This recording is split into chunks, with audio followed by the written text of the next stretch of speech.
Hi, welcome to AlbertHartley.com. Check my t-shirt out. Shout out to Ira Glass, This American Life. Yes, Dork Central. All right, listen, today we're talking about, Melissa's yawning already. We haven't even got to the Supreme Court stuff. We're talking about the case the Supreme Court has agreed to hear on disparate impact.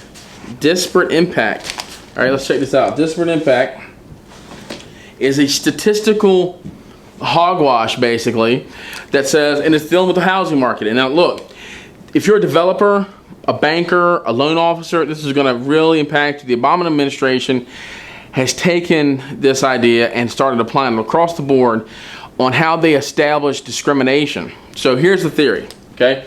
So let's say I got a sample set of 1 million people, okay? And what they're doing, disparate impact says, okay, that look, I can take a small sample of this, okay, disparate impact, and if I discover a statistical pattern in this one small sample, I can apply this across this whole million people. And therefore, whether or not discrimination exists here is not relevant because it exists in this small sample. So what I'm going to do is cast this across the whole thing. Now, they've done this with housing discrimination, and the Supreme Court has decided to say, look, we're going to take this up to see if there's actually a foundational ruling here. Now, this is really important because previously cases have been heard on this was an act of discrimination, this was an act of discrimination, and there's an act of discrimination, and they were handled individually. What the Obama administration has tried to put together is say, look, this statistical pattern can be applied across the board without there ever being a lawsuit that there was any type of discrimination.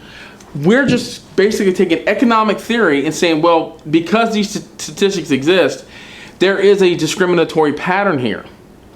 What I mean by that is these are not lawsuits or reported cases of discrimination. This is, well, I have an African American family here and have a Hispanic family here. Because they're concentrated, that says that amongst this whole sample set, there's discrimination, and therefore, based on the theory, the economic theory of disparate impact, we can make policy changes, and the persons who are involved with developing these areas are discriminating against other people. Now, let me explain this to you. There is not a challenge or a claim that these developers or housing authorities have discriminated against anybody.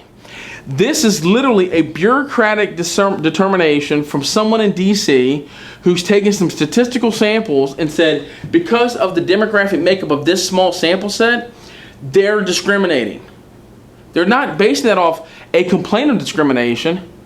What the Obama administration is trying to do is say, look, this is going to be unlawful even though an act has not occurred. And the Supreme Court is taking that up. Now listen, this is a big deal, because if you do disparate impact analysis in the housing administration, you can take that without any crime being committed, and you can apply that to housing, banking, lending, car buying, food sales. You can start controlling economic decisions, and that is a horrible decision, a horrible decision. So you really need to follow this. Check it out. Look up disparate impact theory when it comes to housing. If you're in the mortgage or the banking industry, make yourself aware of it. Call your congressman and call your lobbying institution. Tell them to get behind it, because it's going to be a huge, huge decision coming up at the next hearing for the Supreme Court. Thank you.